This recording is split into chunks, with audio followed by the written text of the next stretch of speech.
ao povo brasileiro.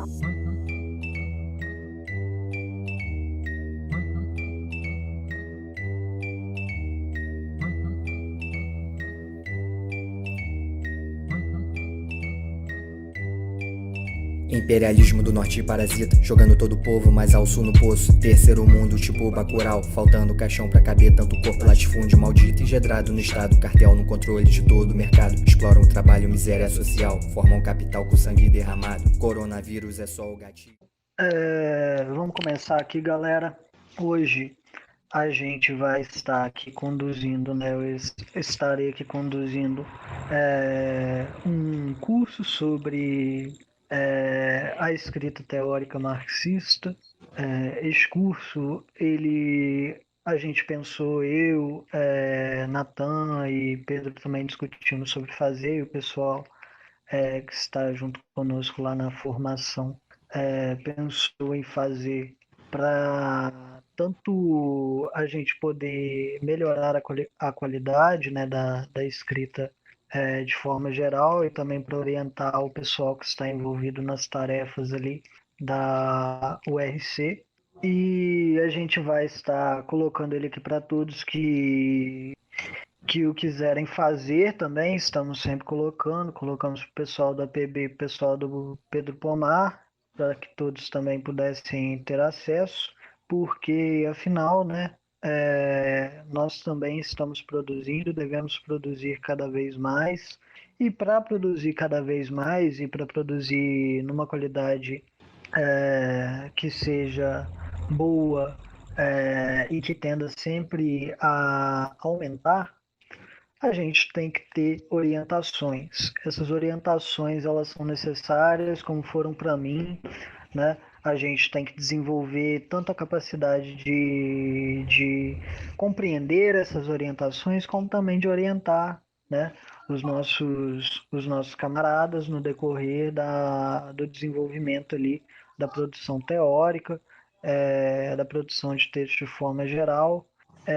Então, esse curso foi pensado exatamente por isso e para a gente ter uma maior integração aqui entre os grupos também. A gente então vai pensar aqui hoje sobre algumas questões iniciais da escrita teórica, né? Essas questões iniciais, elas vão versar muito mais sobre a questão ideológica. Afinal, a questão ideológica, ela é muito necessário que nós a discutamos, né? Antes da gente poder se propor a realmente escrever, a gente tem que ter uma ideologia formada, a gente tem que ter a capacidade de perceber as determinações ideológicas da escrita teórica marxista e da escrita teórica marxista em nossa época também, né? Então, neste primeiro momento, a gente vai falar sobre o quê? Este curso vai ser dividido em 3 módulos, então este é o primeiro, né? Essa é a primeira aula aqui, e a gente vai discutir cuidados e questões organizativas anteriores à produção. A gente vai discutir preparação para a produção e a gente vai discutir Marxismo, uma ciência revolucionária, são ali as 3 primeiras partes do material que lhes enviei. A gente também irá discutir a introdução. Sem mais delongas, então passaremos agora a discutir esta introdução. Bom, a primeira coisa que a gente deve ter em mente ao falar de marxismo é o seguinte: marxismo é uma teoria científica. E o marxismo é uma teoria científica porque é uma teoria revolucionária. O marxismo apenas existe enquanto teoria revolucionária, ele não existe fora da questão revolucionária. Ele não é desenvolvido fora da revolução. Não pode, sobretudo, ser desenvolvido fora da linha revolucionária correta. Exemplo disso, quando a gente pega Marx e Engels, os primeiros desenvolvedores das teses que viriam a ser denominadas marxistas, De onde eles retiram a essência destas teses? É de seus cérebros? Não. A essência das teses marxistas nunca estão na cabeça daquele que as redige. A essência das teses marxistas está no mundo, na realidade. Marx e Engels foram capazes de desenvolver o seu pensamento pela modificação da realidade, uma modificação sem par na história da humanidade, que ensejou todo o desenvolvimento da teoria marxista. Que modificação foi essa? Foram as revoluções burguesas, a luta contra o feudalismo, e foi a luta dos proletários contra a própria burguesia, que já entrou em processo de caducidade muito rapidamente, historicamente falando. Então a burguesia deixou de ser revolucionária, ela tomou para si o poder e, a partir disso, desenvolveu métodos para garantir que este poder permanecesse em suas mãos e, portanto, gerou nova luta de classes entre proletários, que eram agora seus subordinados, e burgueses. Obviamente, as lutas subjacentes contra o próprio feudalismo permaneciam mesmo na Europa, correto? Então, para concretizar esse exemplo, a gente pode pegar a questão de Marx, antes dele ir até Paris, dele ser deportado, né? Exatamente por seu pensamento revolucionário ali para a época e por sua atuação revolucionária, antes dele ser deportado, ele escrevia de forma muito mais hegeliana. Ele tinha muito maior ligação com o hegelianismo, com os jovens hegelianos. Após ir para Paris, Marx, no afã dos desenvolvimentos que eram ali desenvolvimentos da classe trabalhadora, né? Que era ali a própria criação da classe trabalhadora dentro da França, né? O seu maior aprofundamento ali dentro da sociedade francesa, o seu pensamento se concretiza muito mais e ele passa a falar de lutas muito mais concretas a partir de então. Isto desenvolve o pensamento de Marx de forma gigantesca.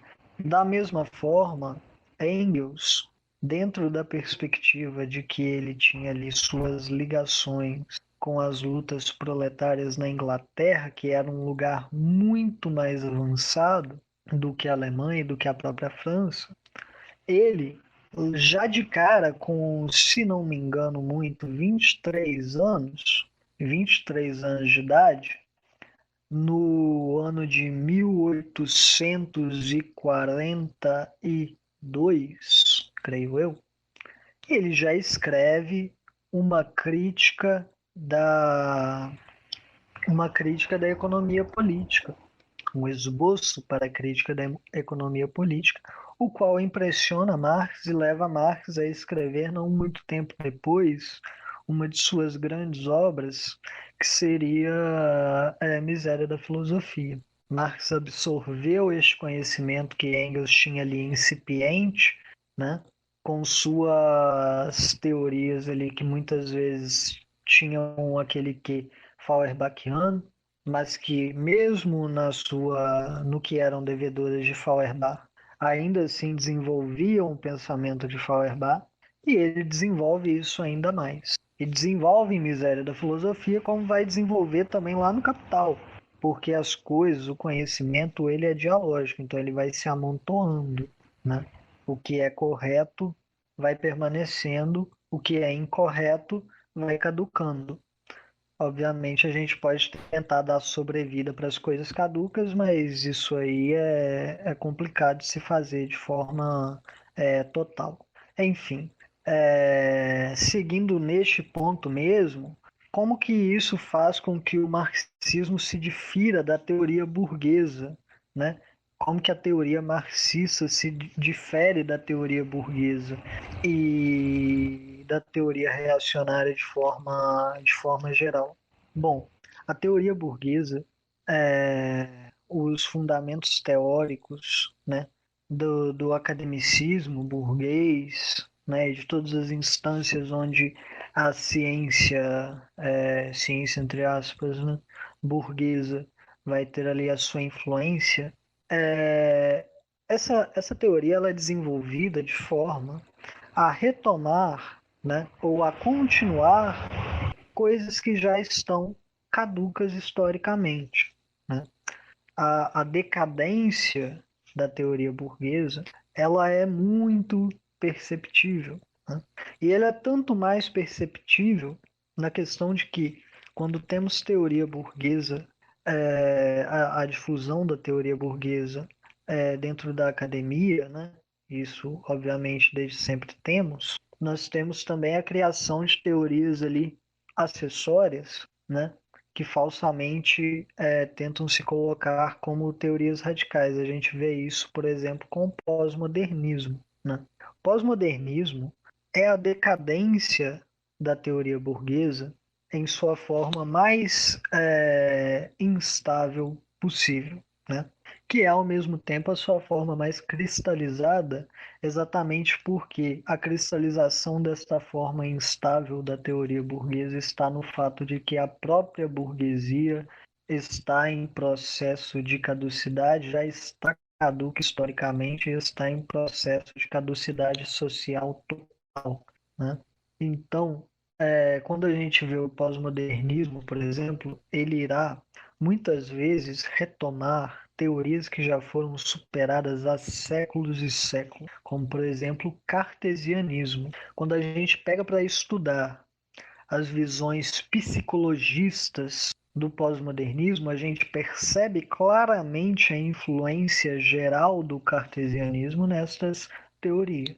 A gente percebe também o kantismo nessas teorias, outra teoria que já foi superada. Qualquer um, mesmo liberais com seriedade, o sabem, né?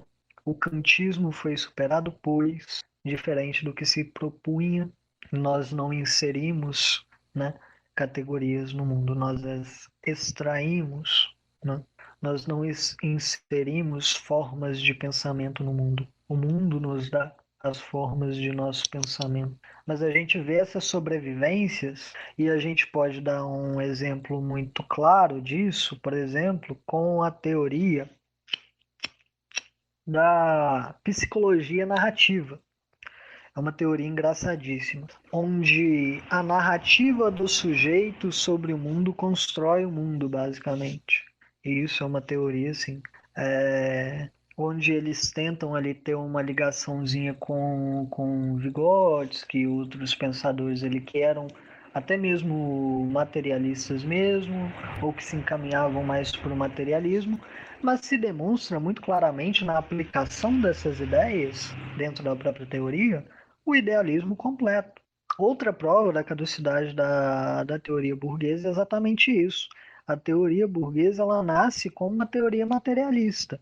Um materialismo crasso, biologista, tudo bem, mas um materialismo. Rousseau ele é um filósofo que tem grande ligação com o materialismo, né?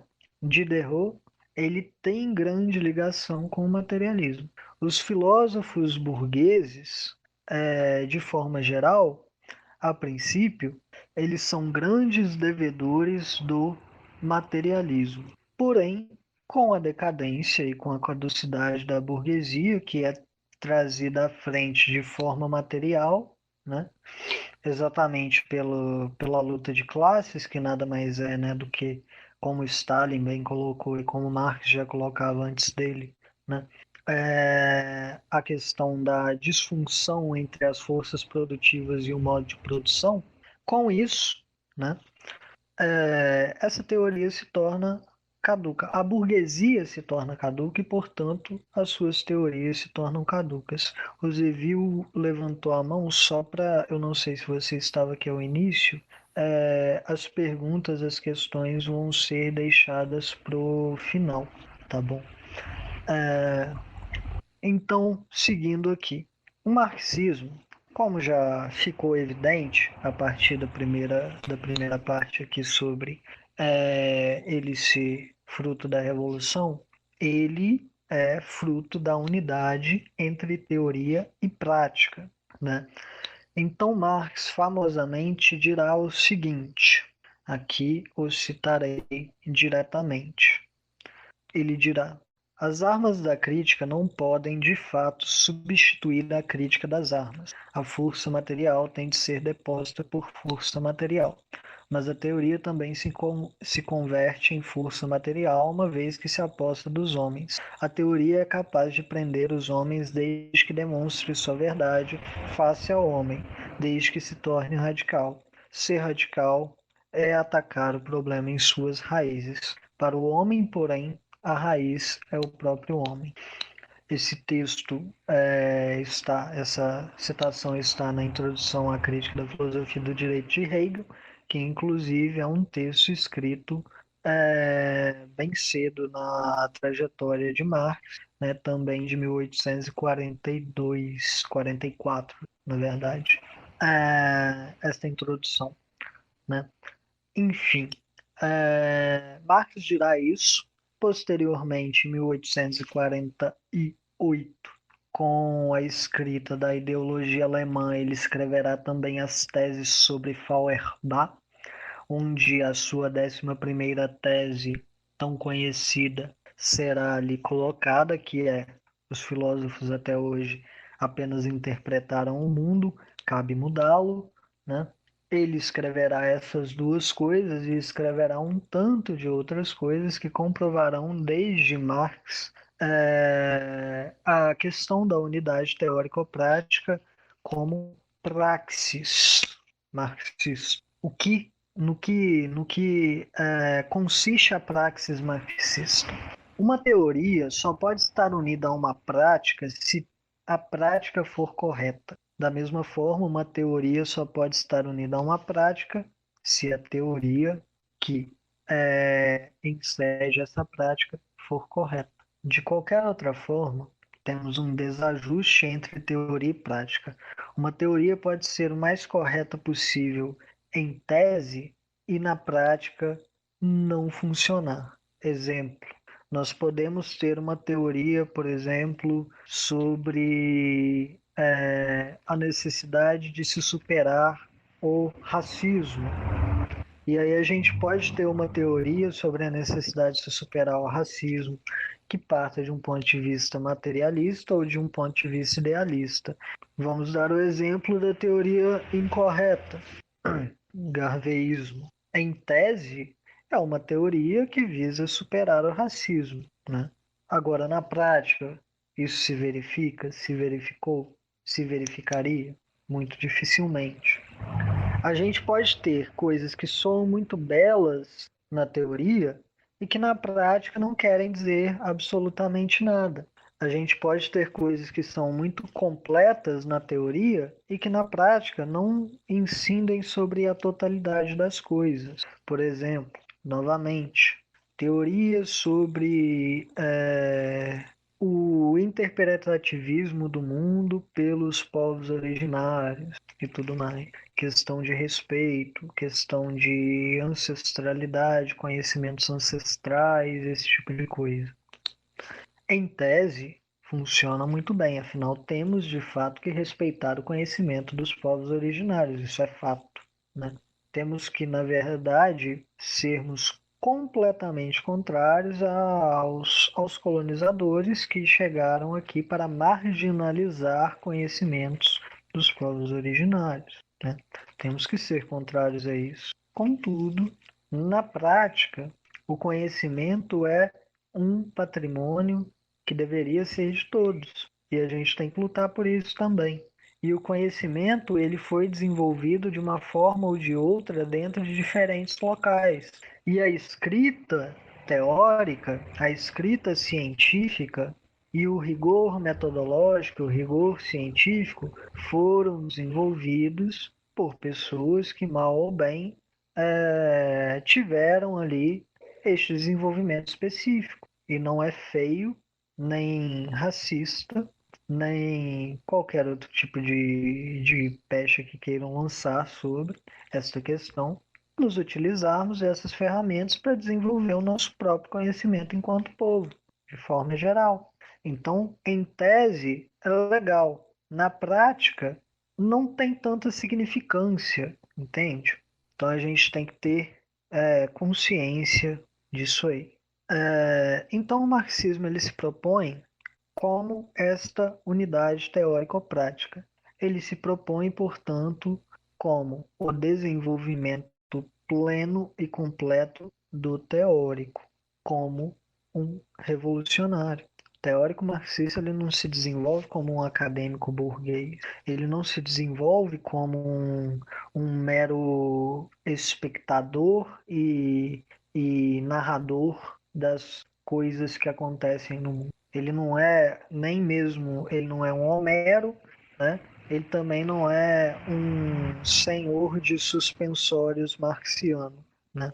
Ele não fica parado em uma torre olhando os acontecimentos do mundo para os descrever, nem para os abstrair da realidade e assim formular suas teorias e suas teses. Ele apenas formula suas teorias e suas teses submetendo-se à linha revolucionária que está sendo imposta ao movimento pela própria realidade e aderindo a esta linha e praticando esta linha da melhor forma possível e da forma que seja possível dentro de suas condições, obviamente, porque ninguém tem que ser super-homem. Continuando, há uma outra questão que vai se embater com esta, que é a questão do oportunismo que quer se passar por desenvolvimento teórico marxista. Oportunismo ocorre quando uma pessoa, oportunismo no desenvolvimento teórico bem entendido, né? Quando uma pessoa, um dirigente, uma organização que não se insere numa luta revolucionária, a partir de uma crítica mal ajustada da revolução e das teorias revolucionárias, pretende desenvolver o marxismo. Não faltam exemplos disso, né? Não faltam exemplos disso. Estar num partido comunista, não num partido que leva o nome de comunista, não necessariamente significa ser um revolucionário, né? Não necessariamente, porque Lenin ele lutou contra a expansão do oportunismo no Partido Comunista da União Soviética antes mesmo dele levar esse nome, antes mesmo dele ao menos ter um congresso que o formasse desde o início, indo contra as concepções de que qualquer um poderia entrar no partido. Isso aí é uma visão espontaneísta de partido. O Partido Comunista deve formar revolucionários profissionais. Essas são as determinações do Partido Comunista, né? Deve formar revolucionários profissionais capazes, direções extremamente capazes e plenamente submetidas ao movimento das massas, e a radicalização desse movimento deve ser a linha diretiva, porque afinal todos podem desenvolver o marxismo porque é só uma teoria, né? Mas um reformista qualquer, ele não consegue desenvolver o marxismo porque ele pode repetir quantos chavões forem e ele não irá estar fazendo ciência marxista, porque ele permanecerá um reformista. E o marxismo não suporta, não tem lugar para o reformismo. Os oportunistas tentam se colocar como grandes marxistas, quando de fato não o são. Devemos sempre combater a isso. Bom, seguindo aqui, como se desenvolve a teoria marxista dentro de diferentes momentos. A teoria marxista ela se desenvolve com o desenvolvimento da questão revolucionária. Assim se desenvolvem os temas centrais da teoria marxista. Não existe teoria marxista sem que se desenvolva a questão revolucionária. A questão revolucionária no Brasil, por exemplo, está em sua fase incipiente, sua fase preparatória. Não é possível nem necessário que demos centralidade a questões que vão além desta questão preparatória. A gente não pode falar então sobre o Estado socialista porque a gente nunca esteve em um. Não, não é isso. A questão é, se você der centralidade a um problema que está no futuro, você vai necessariamente estar relegando o problema em mãos. Então, quando Marx escreve o Capital, ele escreve o Capital por quê? porque a questão revolucionária em sua época era ainda desagregada ao ponto de que não existia ainda uma sistematização completa da crítica da economia política burguesa. Então ele tem que escrever o Capital. É uma necessidade da revolução a qual ele propunha, pela qual ele lutava. Da mesma forma, quando Lenin escreve em 1918 O Estado e a Revolução, publica em 1918 O Estado e a Revolução, ele publica O Estado e a Revolução porque ele estava inserido num processo revolucionário de sucesso. Ele estava inserido numa transição para o socialismo. São momentos diferentes e a centralidade dos temas torna-se outra. Nós devemos estar plenamente conscientes dos movimentos do mundo, dos movimentos da questão revolucionária dentro do mundo, da luta entre revolução e contra-revolução no mundo, né? Então a gente deve continuamente se desenvolver e desenvolver o nosso pensamento e desenvolver a nossa teoria mediante as contínuas modificações do mundo real e dos embates que ocorrem, necessariamente ocorrem, sempre ocorrem nesse mundo entre revolução e contra-revolução, que é o maoísmo. O maoísmo é o avanço da teoria que ocorre no mesmo passo que a prática, da mesma forma que antes dele o leninismo. O maoísmo avança perante a prática.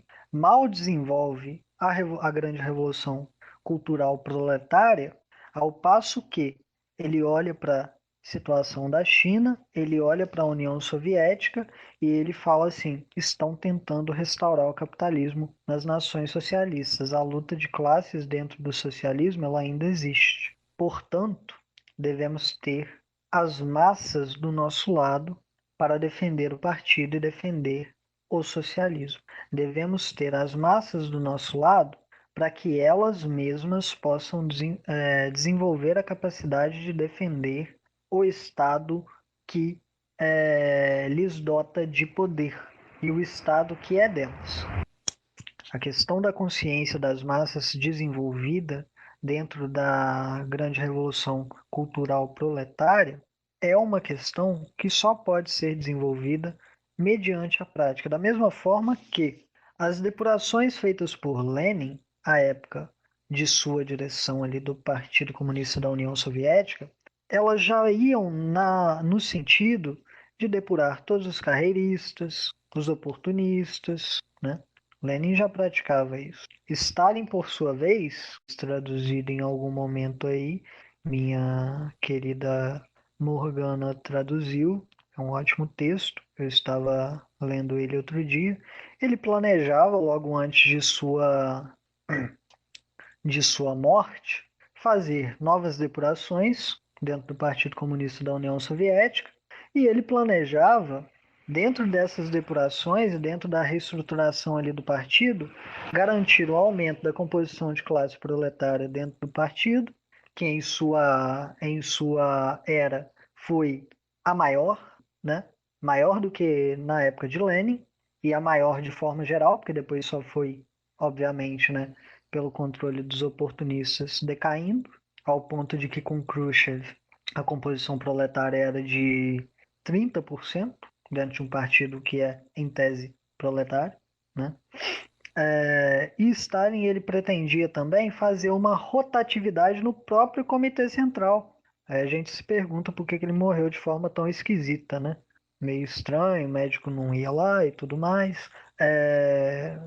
Deve ter algum motivo, assim, escuso para que ele tenha morrido como morreu. Independente disso, Stalin também desenvolveu, mediante a prática, a questão da necessidade de depurações contínuas no partido para a garantia de que esse partido permanecesse um partido do povo. Infelizmente, ele morreu antes de levar a cabo uma nova etapa desse desenvolvimento do seu pensamento. Mas se ele tivesse continuado vivo, provavelmente chegaria nas mesmas conclusões que Mao. Afinal, Stalin tinha grandes concordâncias com Mao, como é perceptível em sua análise da situação chinesa.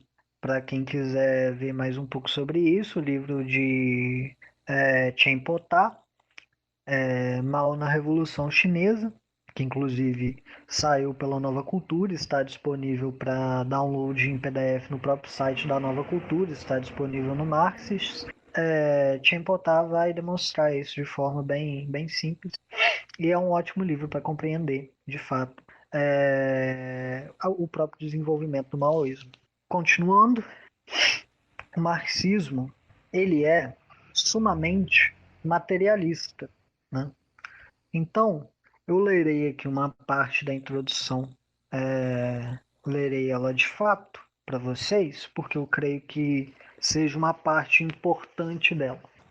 A teoria marxista é viva, é capaz de absorver todos os desenvolvimentos por buscar a concretude, é capaz de tornar concreta qualquer consideração teórica e abstrata por verificar-se na concretude, né? É capaz de explicar todos os acontecimentos por fundar-se na concretude. A teoria marxista, então, continuando aqui a leitura, ela faz sempre um caminho simples. Do mais complexo e mais abstrato, ela busca compreender o mais simples e mais concreto, voltando ao que é mais complexo com concretude. A voz vocês estão conseguindo ouvir aí, galera? Tá dando para ouvir? É porque eu tinha desligado o microfone mesmo sem querer aqui. Tá tranquilo, eu Tá consigo. dando para ouvir? Ah, então de boa. Eu não estava olhando o chat agora que eu vi. Enfim, voltando aqui. A teoria marxista faz sempre um caminho simples, do mais complexo e mais abstrato, busca compreender o mais simples e mais concreto, voltando ao que é mais complexo com concretude. Por outras palavras, passa da totalidade abstrata para as partes concretas e contraditórias e volta, partes concretas, contraditórias e simples da totalidade, e volta à totalidade, tornando-a concreta. Assim é a teoria marxista, pois a teoria marxista é um fruto do método materialista histórico e não do idealismo. Devemos dar vida à teoria marxista, que só existe se for viva, só é marxista se for viva, concretizando sempre todas as totalidades de que tratamos teoricamente, praticando aquilo que foi escrito pelos revolucionários e que escrevemos nós ao compreendermos suas palavras. Isso é bem simples de compreender, na verdade. É o seguinte, naquele episódio que a gente fez sobre... Primeiro episódio que a gente fez sobre economia política no APB, eu até falei sobre isso também. Mas é o seguinte, vou dar o mesmo exemplo. Digamos que você está falando sobre uma floresta. Aí você fala, fulano está na floresta. Quando você fala floresta, você fala de uma totalidade. Você compreende essa totalidade de uma forma meio abstrata. Quando você pensa numa floresta, você pensa num lugar fechado, mata, né? Árvore para todo lado. Aí digamos que você está olhando para essa floresta de cima, você está vendo toda a floresta, está vendo toda a floresta. Então você está vendo a totalidade. Agora, quer dizer que você conhece a floresta? Não, o fulano que está lá andando pela floresta, ele vai ver as formações geológicas, ele vai ver as árvores, ele vai ver os riachos, ele vai ver tudo que está dentro da floresta. Ao mesmo tempo, ele também não está olhando a floresta de cima e vendo toda a floresta. O marxismo ele é a união das duas coisas. Você olha de cima e depois você vai lá embaixo para ver o que tem lá dentro, né? Você não para nem um nem no outro, porque aí você não se perde depois. Você conhece a totalidade da coisa. Você conhece o que é mais complexo, você conhece o que é mais simples e, portanto, você conhece o que é complexo e concreto, correto? Então, dando seguimento aqui, o que a gente deve fazer, mediante o estudo do marxismo, é sempre perseguir os mais pertinentes desenvolvimentos do marxismo. Quais são os desenvolvimentos do marxismo mais pertinentes? Não falo nem somente como linha teórica, mas todos os desenvolvimentos. Os desenvolvimentos mais pertinentes do marxismo são exatamente aqueles que vão seguir a linha teórica revolucionária correta, né? Então, nesse sentido, tem plena ligação com isso. Os desenvolvimentos mais pertinentes do marxismo são aqueles também que, dentro da nossa realidade concreta e dentro da nossa totalidade, são aplicáveis, são universalizáveis. Por isso, o marxismo, leninismo, maoísmo. Todos os desenvolvimentos do marxismo marxismo-leninismo eram aplicáveis no Brasil, apesar do que diziam já à época alguns oportunistas e pessoas desligadas da realidade em geral, que negavam as teses sobre as revoluções nas nações oprimidas, da Terceira Internacional e tudo mais. Eram plenamente aplicáveis, não foram plenamente aplicados à época. O marxismo-leninismo-maoísmo é um desenvolvimento do marxismo-leninismo, o único desenvolvimento científico do marxismo-leninismo. Não existe mais marxismo-leninismo sem o maoísmo, porque o marxismo-leninismo sem o maoísmo, ele foi tornado, obviamente não era marxismo-leninismo, mas ele foi tornado no desenvolvimento da União Soviética numa teoria revisionista que se dizia marxista-leninista, enquanto o maoísmo, em embate ferrenho para a própria defesa do marxismo-leninismo, conseguiu desenvolver o marxismo-leninismo e desenvolveu, formando ali o pensamento Mao Tse-tung dentro da China, que foi adaptado antes mesmo da sintetização do maoísmo pelo Partido Comunista do Peru e pelo Partido Comunista Indiano e pelo Partido Comunista das Filipinas, antes mesmo de que se houvesse esta sintetização ali historicamente feita, né, já existiam partidos que adaptavam, né, que traziam os aportes universais do pensamento Mao Tse Tung para o Brasil, né? Aqui no caso o PCdoB, à época, né? Adepto do pensamento Mao Tse Tung, depois também o PCR, infelizmente ambos foram traídos, né? Os partidos e os militantes e o povo, com a adaptação de teorias ali que vão desde o parlamentarismo até o ultraesquerdismo rojaísta, né? Então um foi para um lado, o outro foi para o outro, mas no fim dá no mesmo. E em outras nações também, né? Como nas próprias Filipinas, como no próprio Peru, né? Como no Nepal, como em outras tantas nações. O pensamento Mao Tse Tung foi influente, mesmo antes da sintetização do maoísmo.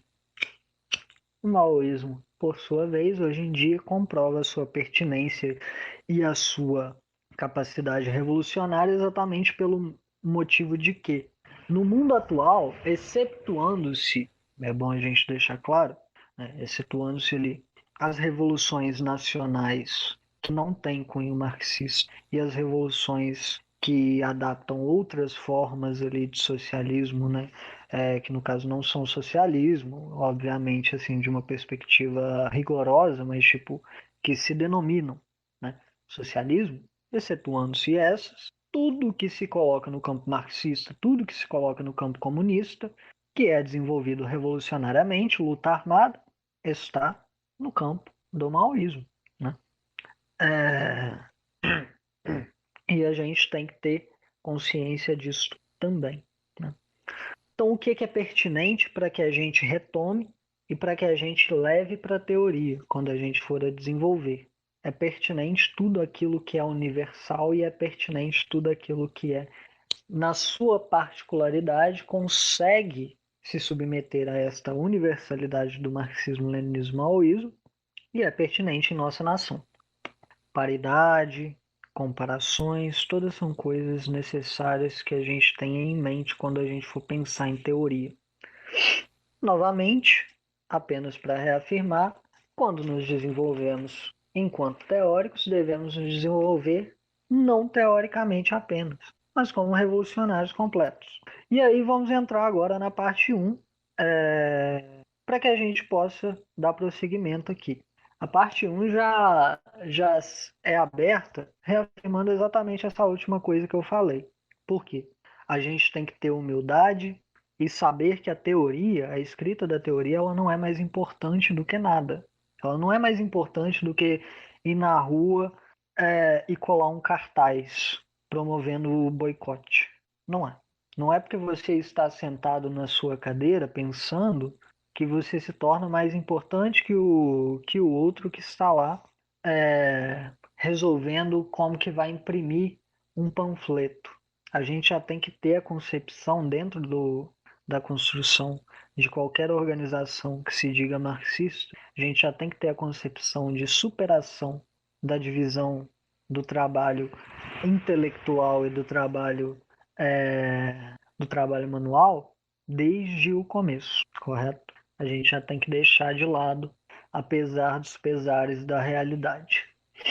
Então, os problemas práticos eles vão avançar a consciência em sua resolução e eles vão avançar a consciência de quem escreve a teoria muito mais do que o encastelamento em torre de marfim. Não devemos ter uma posição de superioridade frente aos demais. Segundo ponto, nós devemos sempre escrever para avançar a consciência das massas, para integrá-las à luta. Não adianta muita coisa. Obviamente que a teoria complexa, com um nível de abstração maior, ela não perde a sua pertinência por isso. Mas não adianta muita coisa a gente escrever uma coisa que seja plenamente incompreensível para as massas e que não avance a consciência delas em nada. Se a gente vai escrever uma coisa com alto nível de abstração e muito complexa, a gente tem que também ter a capacidade de resumir aquilo em uma coisa que seja plenamente compreensível e que avance a consciência das massas. A gente não pode fazer um sem fazer o outro. E se a gente está fazendo um sem fazer o outro, a gente está simplesmente, por mais correto que sejamos nas nossas concepções, simplesmente punhetando intelectualidade, para ser bem claro. Não tem porquê dentro do marxismo a gente escrever um negócio só que só meia dúzia de pessoas dentro do nosso núcleo, dentro do nosso círculo, irá compreender. Não é necessário.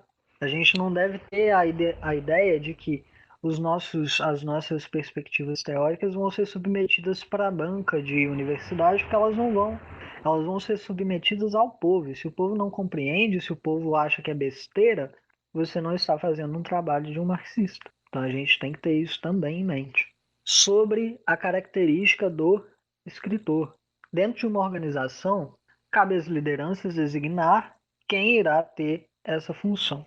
As lideranças elas devem conhecer profundamente, né, quais as propensões de seus militantes para que elas possam ter essa capacidade de designar esses militantes para uma ou outra tarefa.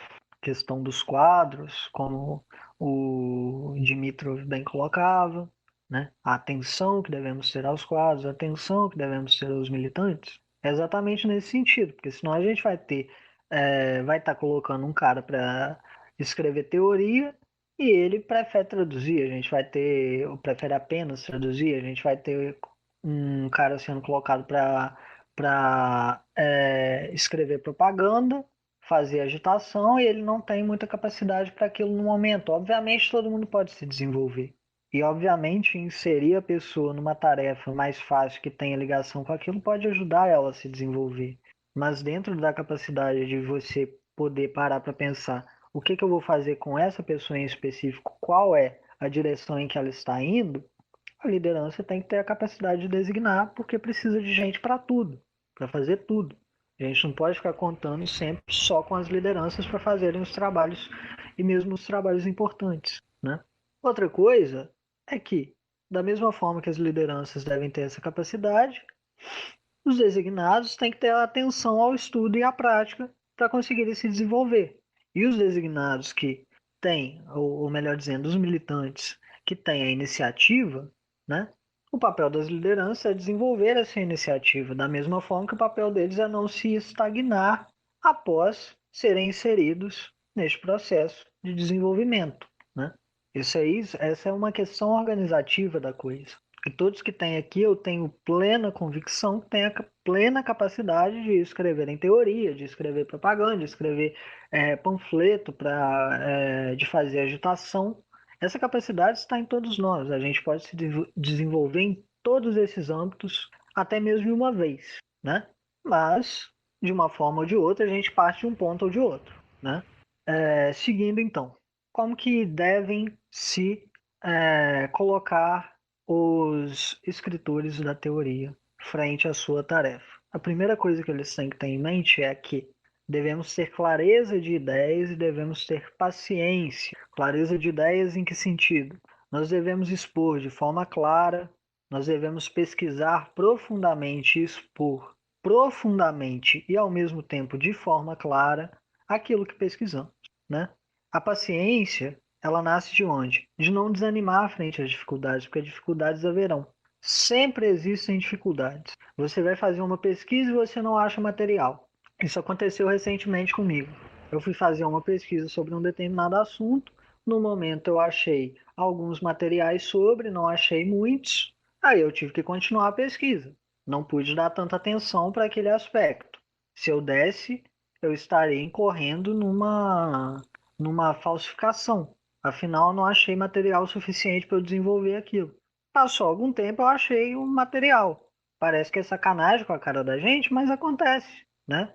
Aí a gente vai desanimar e bater a cabeça na parede por causa disso? Não tem porquê. Como eu estava dizendo, quando você, dentro do seu desenvolvimento ali, da explanação do que você está querendo dizer, você começa a ir para cima das coisas com muita sede, fica perceptível, e muito perceptível, que você está simplesmente se desviando do fato de que você está frustrado.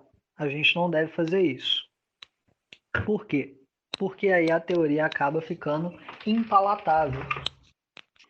Deixa de ser teoria e começa a se transformar em mera forma de você descontar a sua tensão interna, né? Isso é perceptível. Então, continuando, nós devemos também ser claros na forma, e nós devemos também ser sóbrios, né? Que isso quer dizer, a gente não deve usar a coisa mais rebuscada do que o necessário só para mostrar que a gente é inteligentinho, né?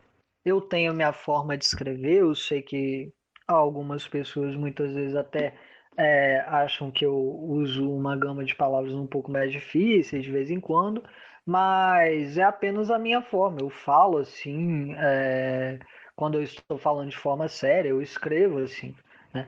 Mas quando é um negócio que você está fazendo ali simplesmente para demonstrar que você pode, que você tem a capacidade para aquilo, é perceptível também, da mesma forma. O leitor percebe. Então a gente deve ser claro na nossa forma, a gente não deve usar coisas difíceis, palavras difíceis, termos difíceis, para além do necessário, obviamente, uma hora ou outra. Vai aparecer alguma coisa, algum termo que a gente tem que usar, que a gente chama, né, dicionário marxista, de vez em quando aparece, né? Não é impossível. A gente pode sempre e deve, sempre que possível, explicar esses termos, mesmo que seja numa nota de rodapé, mas explique, porque ninguém é obrigado a saber, né? A gente tem que escrever com o leitor em mente. E a gente vai voltar a isso até numa próxima aula e falar de forma mais concreta sobre isso, porque a gente tem que escrever com o leitor em mente. E a gente deve ser sóbrio também. Por que ser sóbrio?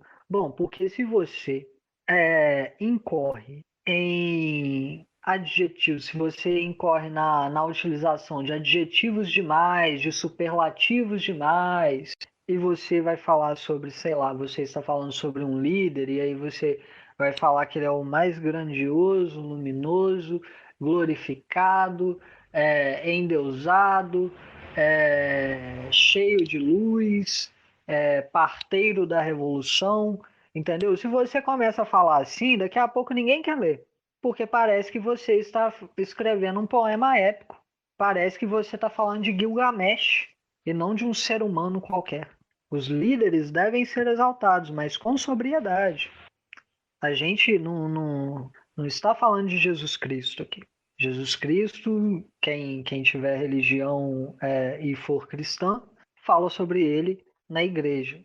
A gente está falando sobre homens. Homens que falham e que acertam. Homens que podem acertar muito mais do que falhar, mas continuam sendo homens. Então a gente tem que ter isso sempre em mente. Por quê? A realidade é que quando você fala, quando você escreve sobre um líder, ou mesmo sobre uma vitória de um exército, Kalinin falava sobre isso, né?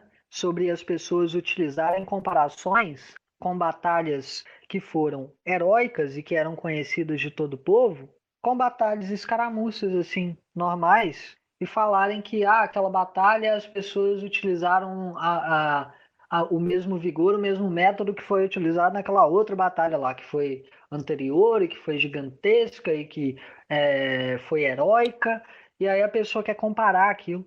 Não tem necessidade.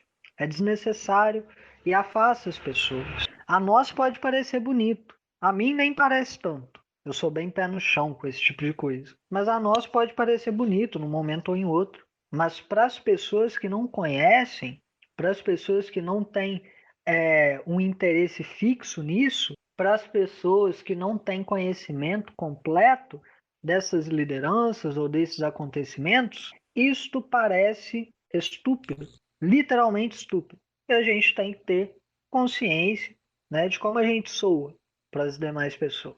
Então, ser claros, ser sóbrios, ter capacidade de pensar no que o leitor vai olhar aquilo ali e no que ele vai pensar, né? Então, a gente deve combater também, nesse sentido, o populismo e deve combater também o dirigismo na escrita. No que consiste o populismo na escrita? É o famoso tem que ser do povo. A escrita é do povo? A sua avó compreende sua tese? Não, não é assim as coisas também. Você não tem que ter aquela ideia de que você está batendo nas costas assim, do trabalhador e falando, chamando ele pelo nome, né? Aquela ideia de que você tá indo assim falando, meu companheiro, eu entendo sua situação. Não é assim as coisas. Escreve de forma séria, escreve de forma que a pessoa possa compreender que, eu passo por isso. E tá bom demais, é bom o suficiente. Da mesma forma, a gente tem que combater o dirigismo, porque o dirigismo de você falar assim, porque você tem que compreender isso e você passa por isso e você não sabe. O dirigismo de você virar para a pessoa e falar assim: você não tem consciência daquilo que você passa. E eu tô aqui para te explicar. Que a gente vê mesmo em resoluções de partidos que se dizem comunistas, que usam a desculpa de desenvolver a consciência das massas para, na verdade, simplesmente tentarem atuar como dirigistas. E só não conseguem porque não tem capilaridade, porque quase ninguém conhece, porque aqui no interior não chegou esse partido, nunca. Nenhuma ação dele. Então ninguém conhece. Mas vai dar asa para ver. É dirigismo. É querer dizer para o povo o que o povo passa. É querer dizer para o povo como ele deve resolver os seus problemas, ao invés de aprender com o povo quais são os seus problemas e, a partir disso, desenvolver com o povo resoluções para esses problemas. Você aumentar sua ligação com as massas, sua conexão com as massas, não é simplesmente você falar assim, vamos lá, gente. Vocês me seguem e tá tudo bem, porque eu sei o caminho. Vocês vão tudo bater de cara na parede. Se você fizer isso, a única coisa que vai acontecer é que todo mundo vai bater de cara na parede. Que as massas não são estúpidas e elas têm muito a nos ensinar. Nesse sentido também, devemos ter conduta. E essa é uma parte importante. Por quê? Digamos, vamos falar aqui dentro de uma perspectiva pedagógica um pouco, apenas para analogia. Digamos que eu sou um professor. Eu sou. E aí eu tô dentro de uma sala de aula e eu tô falando com os meus alunos sobre o combate ao uso de drogas na adolescência, por exemplo. Mas meus alunos me veem todos os dias no meio da rua usando todo tipo de droga possível quando eles passam. Qual a legitimidade que eu tenho em frente a eles? Por outro lado, digamos que eu estou falando sobre racismo, eu estou falando contra o racismo e eu tenho uma conduta racista. Qual a legitimidade que eu tenho? Digamos que eu queira ser levado a sério, mas eu trato tudo na brincadeira. Qual a legitimidade que eu tenho? Conduta, né? É uma coisa que eu tive que aprender e estou aprendendo, e é uma coisa que todo mundo tem que aprender. Ter conduta frente às pessoas e frente a nós mesmos. Seguindo, para nos desenvolvermos como marxistas, temos que sempre estar atualizando os nossos conhecimentos das questões pertinentes à luta de classes no mundo. Não podemos nunca nos estagnar, nem ficar simplesmente analisando coisa que aconteceu 100 anos atrás, 50 anos atrás, porque apesar de elas serem importantes, isso não estou negando, as coisas que estão acontecendo agora são frutos dela. E na verdade, se você analisa essas coisas como frutos dessas outras, ao invés de você analisar elas em separado, e se você analisa de frente para trás, você aprende muito mais. Se você estuda ali a história a contrapelo, como colocava Gramsci, você na verdade consegue aprender muito mais. Você entende muito mais sobre o porquê das coisas. Portanto, não devemos nos desligar da atualização dos conhecimentos sobre os desenvolvimentos da luta de classe ou não poderemos desenvolver teorias ajustadas para a nossa época, né? Então devemos estar sempre buscando o que há de mais atualizado. Dentro da perspectiva de escrita teórica, nós devemos também estar sempre promovendo a autonomia na submissão à linha revolucionária dos leitores, dos nossos, daqueles que estão ali a aprender conosco e com quem nós aprendemos também. O que quer dizer promover a autonomia na submissão à linha revolucionária? Autonomia e submissão parecem coisas contraditórias, né? Autonomia na submissão é a pessoa escolher, de fato, se submeter às necessidades da questão revolucionária, da causa revolucionária do povo. A pessoa se integrar como povo organizado porque ela quer e não porque a gente obrigou ela. Porque não tem como obrigar. É impossível. É perda de tempo tentar. E a gente tem que sempre ter a perspectiva dentro disso de que essa autonomia nessa submissão ela não nasce de uma dissimulação do que é o marxismo. Marxismo é teoria revolucionária. Não devemos dissimular a isso de forma alguma. Sempre que formos falar de teoria marxista, devemos falar de teoria revolucionária, de forma revolucionária, sem dissimular as nossas intenções, senão para não sermos abduzidos pela reação. De vez em quando a gente tem que deixar de dizer certas coisas têm seus locais específicos de debate. Afora isso, devemos ser sempre claros sobre as nossas intenções. Então, seguindo aqui para o segundo ponto, segunda parte, como devemos escrever a teoria, né? Qual a nossa preparação para escrever essa teoria? Devemos estar preparados para unir o concreto à teoria, né? Marxismo, ele se apreende muito mais facilmente mediante a explicação das coisas com fatos e com ações. Se vamos explicar as coisas com palavras, devemos ter sempre a questão dos fatos e das ações unidas a essas palavras. Exemplificando, se a gente vai falar, por exemplo, de vitórias no movimento comunista, não adianta falar simplesmente para a pessoa, Marx disse isso e aquilo no Manifesto Comunista, iremos superar a propriedade privada, todo mundo será feliz, unicórnios, blá, blá, blá, blá, blá. Não adianta. Mostra para a pessoa quais foram as vitórias do marxismo no mundo, né? Mostra para as pessoas, como por exemplo, num país de terceiro mundo, num país achacado pelo colonialismo, como Burkina, foi possível que um rapaz que morreu com 37 anos, creio eu, chamado Thomas Sankara, tenha lá vacinado em 15 dias 2,5 milhões de crianças. Marxista-leninista, não foi chefe de um Estado socialista, pois Burkina não chegou a transicionar, ele morreu muito rapidamente após a Revolução, foi assassinado, muito provavelmente pelo imperialismo, né?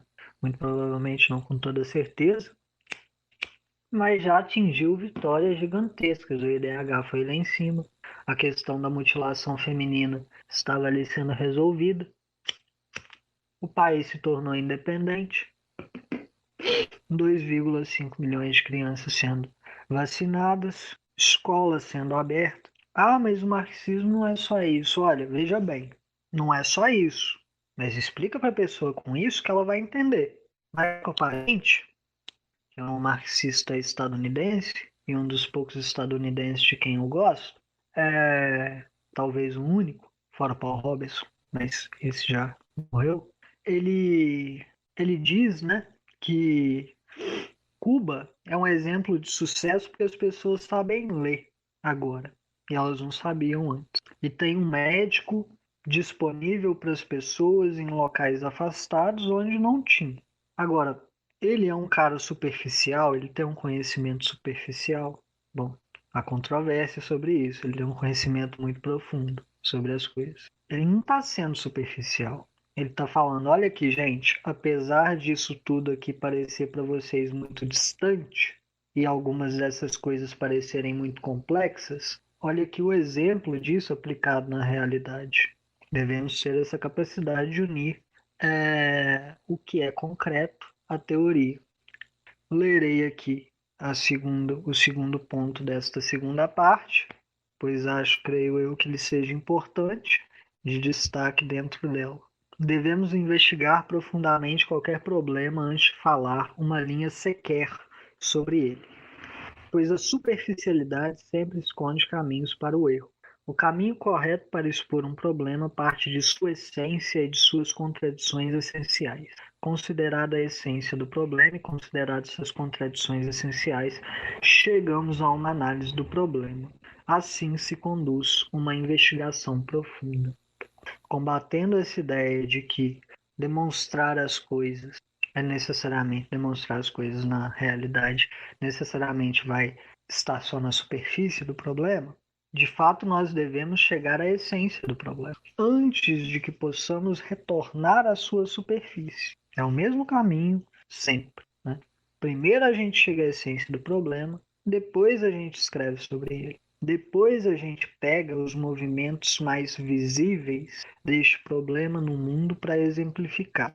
Isso não é uma questão organizativa da pesquisa, porque aí a gente pode fazer como a gente achar, como for melhor, né? Como for necessário ali para a exposição.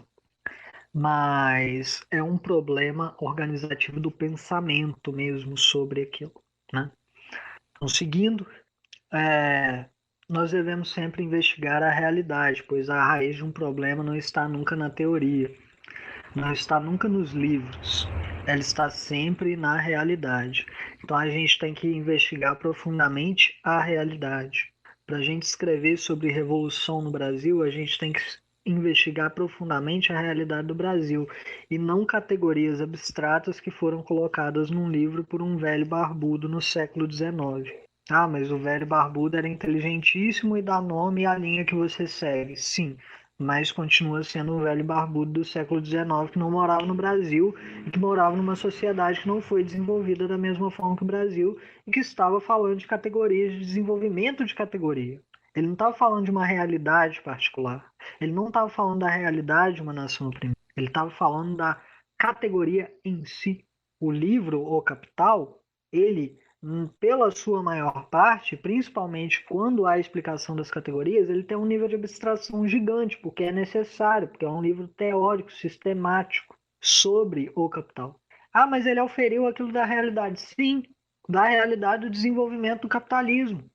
Essa realidade é aplicável para todas as nações? Então vamos investigar a realidade das nações que se compuseram ali desde o início como nações que transicionariam para o capitalismo muito facilmente, mediante acumulação primitiva, mediante todas as determinações que são necessárias para a transição para o capitalismo, e vamos analisar a realidade das nações que nunca tiveram esse processo dentro de si. São realidades disso. Ah, mas por isso então a categoria de valor não é válida. Não é válida. Mas como ela é aplicada nessas nações?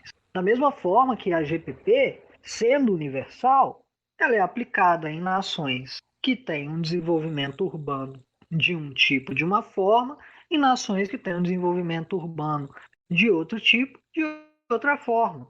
Então, ou você vai cercar a cidade pelo campo, ou você vai desenvolver isso nas periferias. Na Turquia é feito nas periferias, é dentro da cidade. Agora, na China foi feito pelo campo. Cada realidade comporta também suas particularidades, e a gente tem que ter capacidade de analisar isso. Ah, por que que então as revoluções nas colônias e nas semicolônias, a questão da busca da independência e a questão da busca da superação da condição de semicolônia, a busca da superação do atraso econômico, a busca da superação da dominação econômica é tão importante e toma precedência no primeiro momento. Por que que existe essa etapa e por que que existe aquela etapa da revolução, se as realidades são diferentes? Ué, porque a realidade das colônias e semicolônias tem essa particularidade que é universal entre elas. Nós vivemos na era do imperialismo. Ela não passou, ela não acabou, ela não foi superada. Então essas determinações continuam universais. E aí tem coisas particulares dentro dessas nações também que devem ser analisadas, né? E aí, quando a gente for produzir uma análise, a gente tem que investigar a realidade dessas nações, falando de uma análise dessas nações em específico, para exemplificar, a gente tem que investigar profundamente a realidade dessas nações, a formação histórica dessas nações, para assim e apenas assim chegar numa síntese do que é desenvolvido em relação ao capitalismo e em relação a coisas anteriores ao capitalismo nessas nações. E assim desenvolver uma síntese teórica, uma síntese teórico-prática, uma síntese que enseje uma luta, uma síntese que possa realmente produzir a compreensão profunda dessas nações dentro de uma perspectiva realmente revolucionária e marxista. É só assim que a gente faz isso. Assim que a gente produz esse tipo de coisa. Não é a partir da nossa imaginação, não é a partir de livro. Oposição ao culto dos livros do presidente Mao vai falar sobre isso brilhantemente, e eu recomendo que quem não leu, leia. Né? Uma investigação de fato é feita na materialidade da coisa. Continuando, nós devemos também estar atentos à ajuda dos nossos colegas, devemos estar atentos à ajuda do próprio povo, ao conhecimento do povo, respeitar a autoridade intelectual e o conhecimento popular, né? E nós devemos ter em mente que as necessidades da pesquisa são definidas por sua extensão, por seu tamanho, por sua intensidade, até onde ela vai, quais são as questões da vida social que ela irá tratar e por sua intenção. Intenção no sentido de o que ela quer fazer, o que ela quer resolver, qual o problema está sendo posto à frente. Nós não podemos desprezar essas necessidades. Então, lendo aqui um ponto auxiliar aqui, não devemos nos perder na diversidade nem no foco. Não devemos cuidar em extensão de assuntos que nada têm a ver com o centro, com o eixo da pesquisa, nem nos focar única e exclusivamente no aspecto da pesquisa. O problema é o centro da pesquisa. Suas correlações são correlatas com o problema e entre si. Fugindo-se disso, foge-se também do problema e a pesquisa desaba. E aí você tem que começar ela de novo. Né? Nós temos que ter um tempo de absorção do que a gente leu, do que a gente escutou, do que a gente viu. Né? A gente não pode pegar, li o texto, vou sair escrevendo aqui. Não, medite sobre ele. Quando a gente for falar sobre as questões mais técnicas, eu vou falar sobre isso novamente. Mas já para dar uma adiantada, medite sobre o texto. Você tomou suas notas? Você fez seu fichamento? Medite sobre as notas, medite sobre o fichamento. Depois, no dia seguinte, dependendo da extensão, na semana seguinte, você pega e faz. Mas medite profundamente sobre tudo aquilo que você pesquisou. E dentro disso, devemos também utilizar fontes diversas, porque a verificação e a comprovação de nossas ideias sobre uma fonte em específico, ela vai ser feita mediante a análise de outras fontes que estejam tratando do mesmo assunto ou de assuntos correlatos. Não dá para a gente esperar que a gente vá compreender tudo de uma vez e sem nos prejudicar de forma alguma, sem qualquer embargo. A gente pode ter o intelecto mais avantajado possível e ainda assim pode incorrer em erros. Então, verifique, comprove, na hora de exemplificar também, não apenas na hora de pesquisar. Comprove que você está falando, verificando em outra fonte que tenha a mesma segurança. Seguindo, nós devemos ser ativos, nós devemos desenvolver a capacidade própria de investigação E nós devemos considerar ativamente tanto as ajudas que recebemos de nossos pais, do povo, e as fontes também. A gente não pega, olha para o texto e fala assim: ah, tá tudo certo, vamos lá, aqui é só escrever. Não. A gente pensa naquilo ativamente, verifica na realidade se há pertinência para aquilo. Ah, mas a fonte é a mais segura possível. Mantenha um pé atrás, mantenha os pés no chão. Medite sobre o texto, medite sobre a fonte e pense se aquilo tem verificação na sua realidade e na realidade mundial, na realidade nacional. As dificuldades que encontramos na pesquisa, elas devem ser fonte de desenvolvimento. Quando encontramos dificuldades, nós devemos ter organização, primeiramente, nós devemos ter confiança nos nossos camaradas, nós devemos ter confiança na ajuda que eles nos prestam, na ajuda que o povo nos presta, e nós devemos fazer uma análise sistemática para superar essas dificuldades. Nós devemos ter, portanto, um sistema organizativo de todas as nossas fontes e de tudo que a gente vai desenvolver dentro da pesquisa, que ele possa ser, ao mesmo tempo, rígido o suficiente para que a gente não tenha que o ficar reinventando a todo momento. Então, a gente tem um sistema de notas, a gente tem um sistema de fichamento, a gente tem um sistema para tudo, mas que também possa ser flexível o suficiente para que a gente possa abarcar novos desenvolvimentos, novas necessidades, né?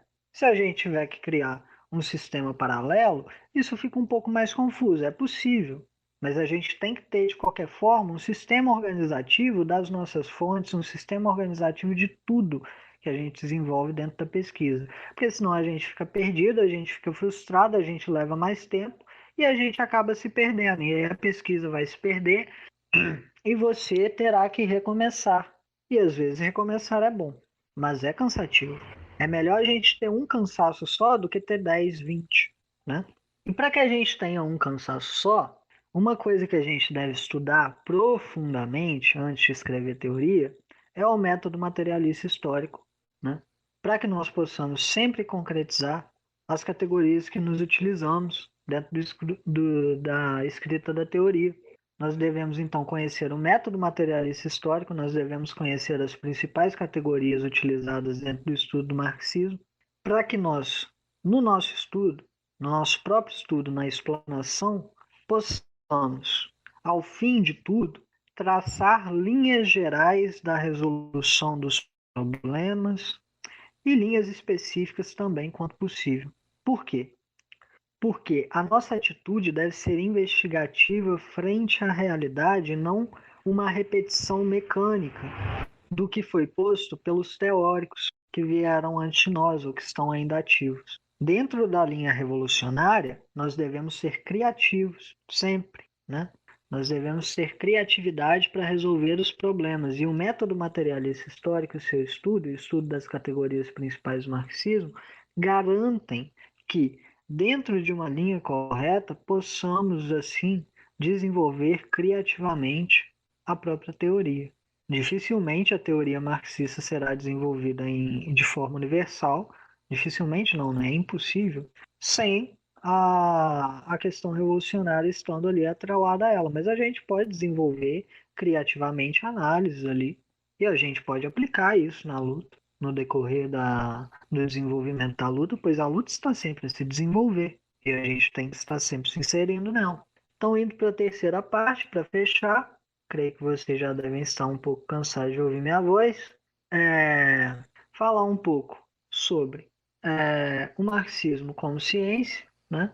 E a primeira coisa que a gente deve pensar no marxismo como ciência é que o marxismo como ciência, ele é uma ciência revolucionária, uma ciência popular. Ele serve ao povo, né? Então, quando a gente vai atrair as pessoas para o estudo dessa ciência, uma das ferramentas mais eficazes é explicar a superioridade do marxismo frente às teorias reacionárias, fazer esse contraste. Isso atrai. Por que atrai? Porque as teorias reacionárias não resolvem as questões do povo. Elas apenas atrasam as questões do povo.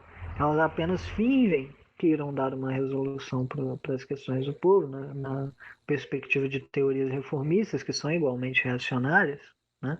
Então nós devemos exemplificar vitórias do movimento, com sobriedade, novamente, sem fazer exaltações descabidas e sem adjetivação descabida de tudo, não é necessário. As pessoas compreendem muito bem se você falar uma vez só e se você falar de forma sóbria, né? Nós devemos demonstrar, portanto, como agem os inimigos do povo e como agem os seus amigos. Nós devemos ter uma capacidade, que já foi aqui discutida, mas vou concretizar melhor agora, que é de distinguir duas formas de exposição. Kalinin fala sobre isso novamente. As formas de exposição são a forma criadora e a forma abstrata.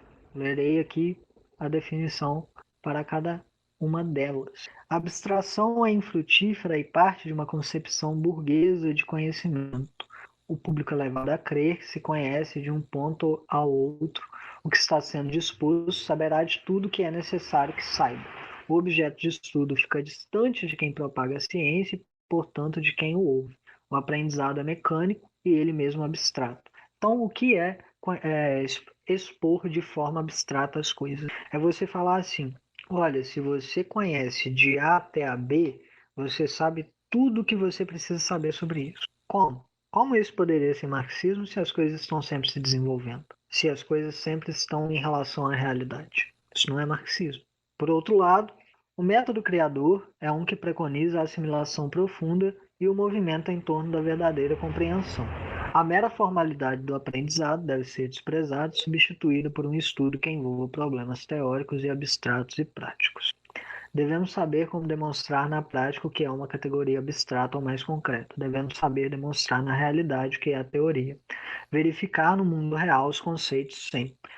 Devemos afiar nossa capacidade de comparação sem vulgarizar um ou outro lado pela comparação, que é o método criador, então. É você falar assim: olha, você conhece, você vai conhecer as determinações gerais disso aqui, e como essas determinações gerais se aplicam na realidade, na sua realidade. Este é o método criador. Paulo Freire, quando ele vai falar sobre alfabetização, ele fala: olha, para a gente alfabetizar as pessoas, não adianta eu falar para uma criança sobre Damasco, para ela escrever a palavra Damasco, sendo que ela nem sabe o que é um Damasco, ela nunca viu na vida dela. Não adianta eu tentar ensinar uma criança a escrever a partir de coisas que não têm relação nenhuma com a vida dela. Isso é comprovado, porque o conhecimento é afetivo volitivo. Então, o conhecimento ele tem ligação com aquilo que te toca primeiro. Ah, mas a gente tem que ensinar para as pessoas o que é capital. Sim, isso tem relação com a vida delas. Dá para você explicar isso para elas de forma criativa e não abstrata. Ah, mas a gente tem que ensinar para as pessoas o que é o socialismo. Sim, isso tem relação com a vida delas. Todas as pessoas estão inseridas na luta entre revolução e contra-revolução, queiram elas ou não, saibam elas ou não no momento específico. O mundo está envolvido por essa luta. Da mesma forma que ele está, de forma total, envolvido pela disputa entre imperialismo e nação. Então, quando formos explicar, expor as coisas, devemos levar em consideração o que é colocado por aqueles que têm, que vivem o que a gente está explicando. Somos nós também. Então a gente pode pensar na gente mesmo. A gente pode pensar nos nossos pais. Como que essas pessoas passam por essas situações que estão sendo aqui descritas de forma teórica na vida real, né?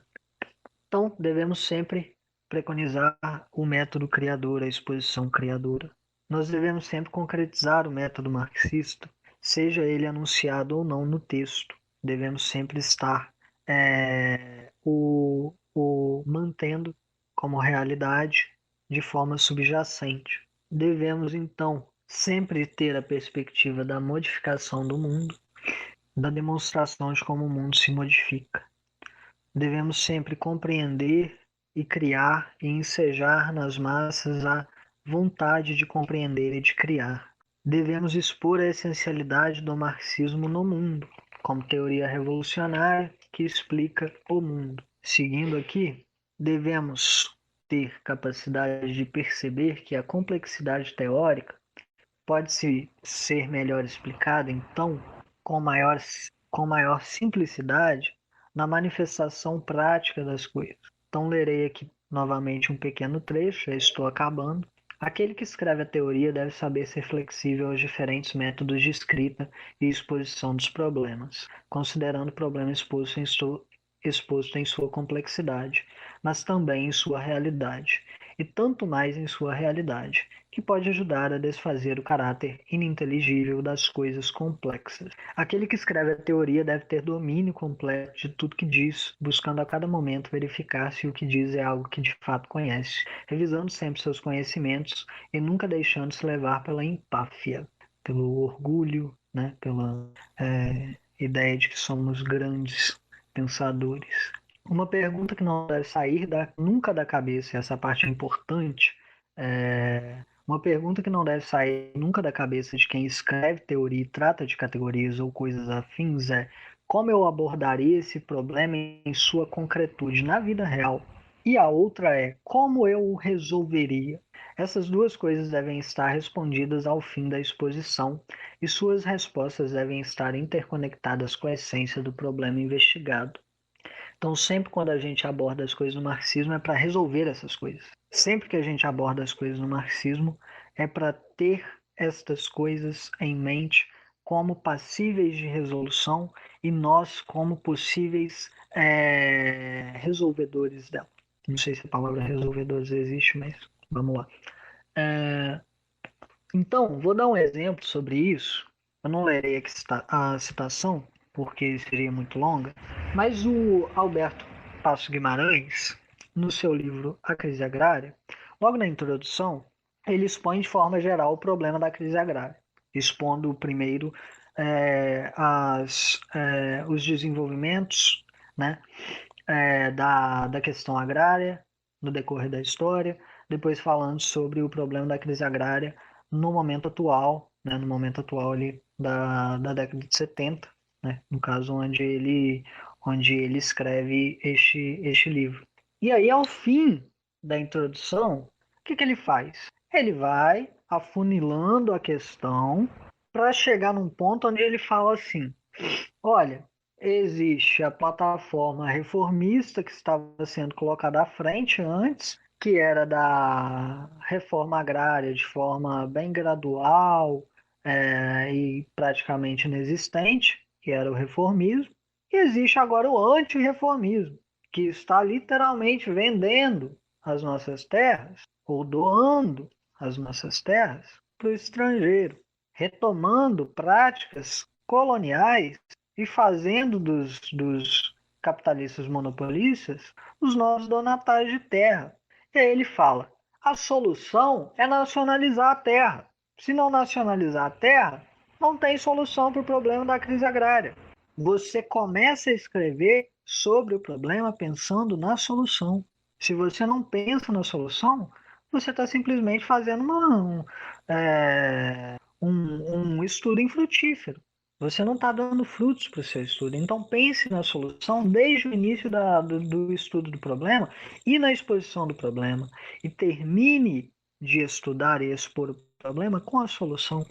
E quanto mais específico você puder ser, porque eu aqui falei de forma geral o que ele diz, mas ele é mais específico do que isso, mesmo na introdução, quanto mais específico você puder ser, melhor. Quanto mais profundo você puder ir no estudo do problema para ser mais específico, melhor. Não é que todo mundo tem que escrever um livro de 1.500 páginas sobre o problema, mas dentro do normal ali e dentro do possível, seja o mais específico possível sobre a resolução. Não adianta também sempre falar assim: eu estava lendo um texto dos psicodélicos argumentativos, né? Não direi aqui o nome, mas eles, ao fim do texto, diziam assim: a pessoa, basicamente, que eles diziam, a pessoa pode estar errada e ter cometido um crime, mas como o Estado é repressivo, só o socialismo resolve. Isso é uma resolução do problema? Não é. A pessoa continua tendo cometido um crime hediondo. A gente vai deixar ela livre, leve e solta até o socialismo? Isso não é uma resolução do problema. Se você não pode influenciar na resolução do problema num determinado momento, discorra sobre uma possível resolução do problema real fora do Estado opressor. Mas não fale que a resolução do problema é transicionar para o socialismo pura e simplesmente, porque não vai acontecer amanhã, infelizmente, né? A gente vai ficar como os defensores da revolução como horizonte, né? E tudo mais aí que tem alguns problemas, né, com pensar a realidade do mundo atual. Enfim, para dar fim aqui à exposição, nós devemos, em nosso estudo do marxismo, combater o ecletismo, dentro de nossas exposições, combater o ecletismo, dar precedência aos revolucionários, quando a gente for estudar a teoria revolucionária e a justa resolução dos problemas e a resolução das contradições antagônicas, a gente deve dar precedência aos revolucionários e àqueles que se submeteram à linha revolucionária. Não existe essa de tudo é válido, não existe essa de tudo... Não. É muito mais negócio até, muito mais negócio, você lê um liberal que seja honesto, né? Alguém que analise, como eu coloquei aqui no texto, alguém que analise e descreva a revolução de forma prática e sincera, mesmo que ele não seja marxista, do que você obedecer às lucubrações ali de um teórico marxiano, marxista hegeliano, marxista não sei o quê, marxista não sei mais o quê, que simplesmente do alto da Sorbonne vai virar e vai falar assim, não, a Revolução Russa foi errada por isso e aquilo. Ok, meu querido, mas o que você tem para me mostrar que comprove isso e que comprove que eu deva te ouvir? Você fez alguma coisa, né? A questão da submissão à linha revolucionária e a questão dos revolucionários que desenvolveram o marxismo de fato, ela deve sempre ser respeitada, sumamente respeitada. Afinal, a teoria marxista deve ser revolucionária e deve ser científica. Dou aqui fim à exposição. Bom, se não houverem dúvidas, eu creio que é isso então. Boa noite para todos que estiveram aqui, boa noite para todos que estiverem ouvindo. Até a próxima aula do nosso minicurso sobre escrita de teoria. Espero que seja de grande proveito para todos.